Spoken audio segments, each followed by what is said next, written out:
So the next topic we'll talk about is currencies and the different currencies around the world. So currencies. There are various types of currencies in the world, more than 100 to be precise, because depending on the number of countries, different countries use different currencies. Just as I've said over here, most most countries have their own currency, while other countries use a common currency. For example, in Europe, some countries in the European Union, which is the EU, use the same currency, in this case, the euro. Okay. When reading the price of a currency, they're always priced in pairs, one currency in comparison to another. These paired currencies are categorized into two. So we have the major currencies and the minor currencies, okay?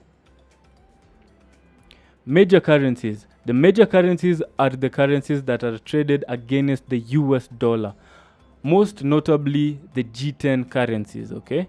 The G10 currencies include the United States dollar, the euro, the Japanese yen, the British pound sterling, which is basically the pound, the Swiss franc, the Australian dollar, the New Zealand dollar, the Swedish krona, the Canadian dollar, and the Norwegian krone. Okay, so those are the G10 currencies. You should really pay attention to that. So major currencies are usually paired against the dollar. For example, so whenever you go to an exchange or a bureau, you'll always find GBP USD. So this basically means for every one GBP, you get a certain number of US dollars.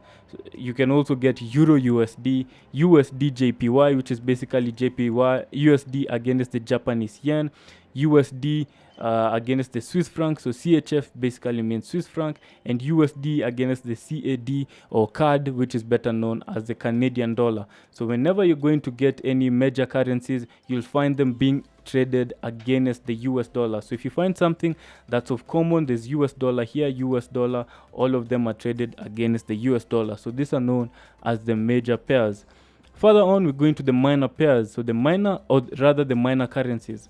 The minor currencies, also known as cross currencies or exotics, are currencies that are not directly traded against the US dollar. For example, GBP JPY, okay? So this is basically the pound being exchanged for each pound being exchanged for a certain number of Japanese yen. We have the Euro Australian dollar, Euro against the Canadian dollar, Euro against GBP, Euro against the Swiss franc. So depending on the currency, these ones are not traded against the US dollar. So we basically call them minor currencies, cross currencies, or exotic currencies. Currency exchange. Taking the most traded pair as an example, Euro USD, which could be trading at 1 is to 1.5. So this basically means for each 1 euro, you can exchange that to get 1.5 USD. Okay, that's basically what I've said here. That basically means for every euro you exchange for the dollar, you will get 1.5 US dollars. Okay. For every 1.5 US dollars, you will get 1 euro. So if you want to do the transaction in reverse, for every 1.5 US dollars, you will get only 1 euro in exchange. This is a basic example of how a currency pair is traded against the other.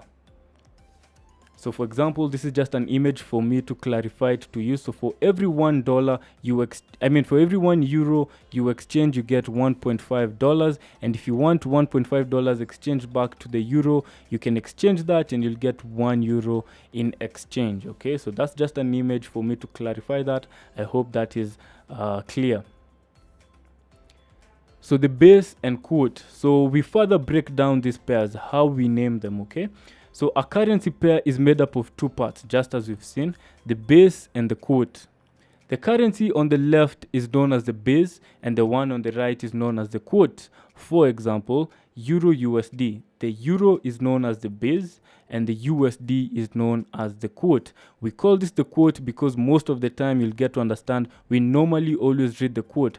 So if someone comes to me and tells me, let's say euro, for example, is trading 1 euro goes for 1.5 US dollars. So the quote, basically what it means is that we'll always read the US dollar or the quote. if someone asks me where's Euro USD trading, instead of me saying 1:1.5, I'll just say it's trading at 1.5, because that basically means for every 1 euro, base is mostly always at 1, and we normally read the quote. Okay, so the base and the quote, whenever we are reading the price of a pair, we just read the quote and not the base, as I had earlier said, because at any one time the base is always at 1. Okay, for example, if asked at what price is Euro USD trading, the answer will simply be 1.5. Okay, so I think I'd explain that much better. So other examples, Euro USD exchange price 1:1.5, we've already done that, which is 1.5. That's the quoted price. GBP JPY, for every £1 we get 145 Japanese yen, so we basically just read it as 145.